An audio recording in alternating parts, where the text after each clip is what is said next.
तो देखो, आज अपन पढ़ेंगे विपर्जोय तूफान के बारे में।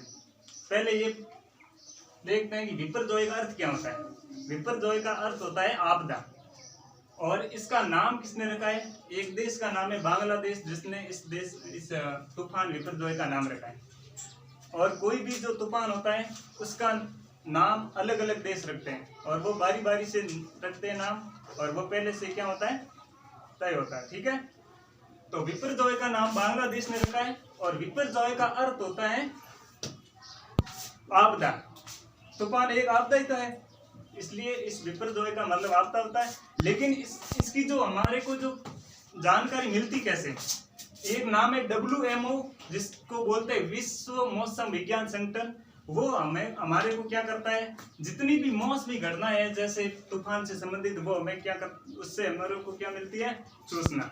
तो ये WMO विश्व मौसम विज्ञान संगठन है, वो हमें क्या देता है, सूचना देता है इस तूफान के बारे में। तो विपर्जोय तूफान है वो कहां से आया और तूफान बनता कैसे है, वो पढ़ेंगे आज कक्षा के अंदर। ठीक है, और तो आपने अर्थ देख लिया, और इसका नाम बांग्लादेश ने रखा है। और ये देश जो खाड़ी वाले देश होते हैं, इन तूफान का नाम बारी बारी से रखते हैं नाम। और क्यों रखते हैं नाम? क्योंकि नाम से पता चलता है, बार बार तूफान आते रहते हैं, तो नाम से पता चलता है कि अब की बार कौन सा तूफान आया, और इसका नाम पहले से क्या होता है, तय होता है। इस बात का ध्यान रखना। तो अब देखेंगे कि विपर्जोय तूफान जो आया है अरब सागर से आया। कहां से आया? अरब सागर से। तो हमारे भारत के अंदर दो प्रकार का मानसून आता है, एक तो आता है बंगाल की खाड़ी से आता है, और एक आता है अरब सागर से। और जो ज्यादा तूफान आते हैं वो आते हैं बंगाल की खाड़ी से। कहां से आते हैं? बंगाल की खाड़ी से आते हैं। अरब सागर से तूफान क्या होते हैं, कम आते हैं। अब अपन को देखना है कि विपर्जोय तूफान आया है, लेकिन ये तूफान आता कैसे, कैसे बनता है, ये अपन पढ़ेंगे। ठीक है, तो तूफान हमेशा ध्यान रखना, जो सागर होता है उस सागर के अंदर क्या होती है, अभी ये हमेशा ज्यादातर गर्मियों में भी आता है। जो मौसम बरसात का मौसम होता है उसमें आता है, जहाँ ज्यादा गर्मी पड़ती। जैसे यहाँ समुद्र है, और इस समुद्र में जिस स्थान पर ज्यादा गर्मी पड़ेगी, तो वहां का जो पानी है वो क्या होगा, गर्म होगा। और गर्म पानी हमेशा क्या होता है, हल्का होता है। गर्म पानी क्या होता है, हल्का होता है, और वो पानी ऊपर उठेगा।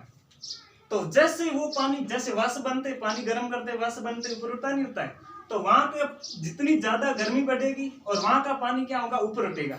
तो वहां का जो पानी ऊपर उठेगा उसकी जगह कौन सा लेगा, ठंडा पानी लेगा।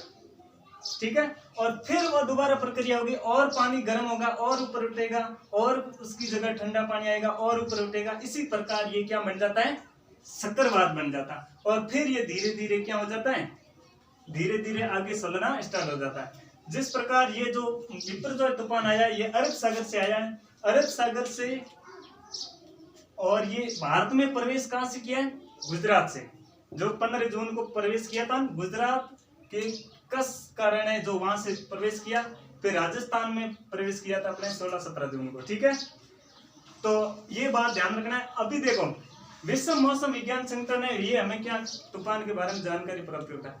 लेकिन ये पता कैसे चलता है कि तूफान, ये 7 दिन पहले ही पता चल गया था कि विपर्जोय तूफान आ रहा है। तो हमारे क्या है, कृत्रिम उपग्रह लगे रहते हैं ऊपर, और ये मौसमी जो घटनाएं जैसे तूफान है, जितनी प्रकार की जो मौसमी घटनाएं, वो कौन से मंडल में होती है, जो वायु परतें होती है ना, शुभ मंडल। सबसे निचली परत कौन सी होती है, शुभ मंडल। जितनी भी प्रकार की मौसमी घटनाएं वो होती है शुभ मंडल में। और हमारे ऊपर जो कृत्रिम उपग्रह का मतलब क्या होता है, जो मानव ने बनाया उसको बोलते हैं कृत्रिम उपग्रह।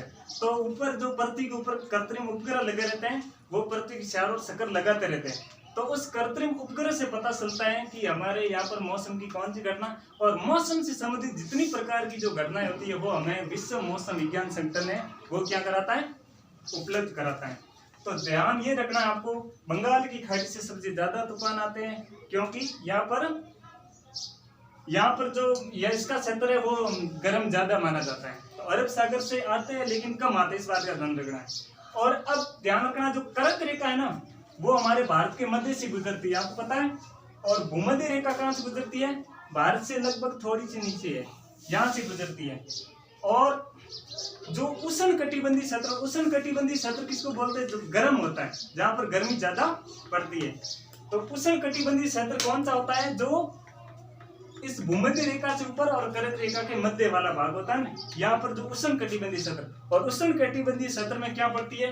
गर्मी ज्यादा पड़ती है। ये भूमध्य रेखा के पास में आपको पता है, भूमध्य रेखा से ऊपर और भूमध्य रेखा के नीचे यहाँ पर उष्ण कटिबंधीय क्षेत्र है। तो यहाँ पर क्या पड़ती है? गर्मी ज्यादा। जहाँ पर ग्रीष्म गर्मी ज्यादा पड़ती है, वहां से क्या किसकी शुरुआत होती है? तूफान।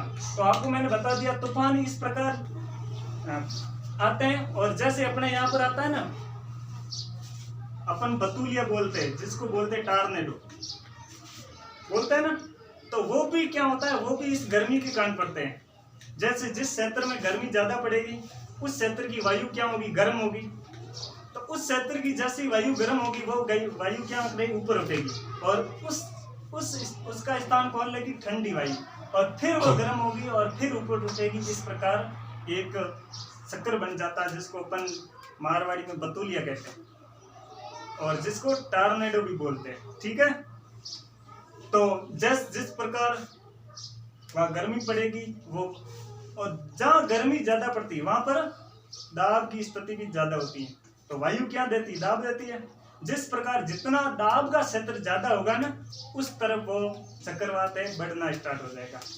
तो बिपरजॉय तूफान के बारे में अपन ने सारी बातें पढ़ ली है, आपको समझ में आ गया होगा।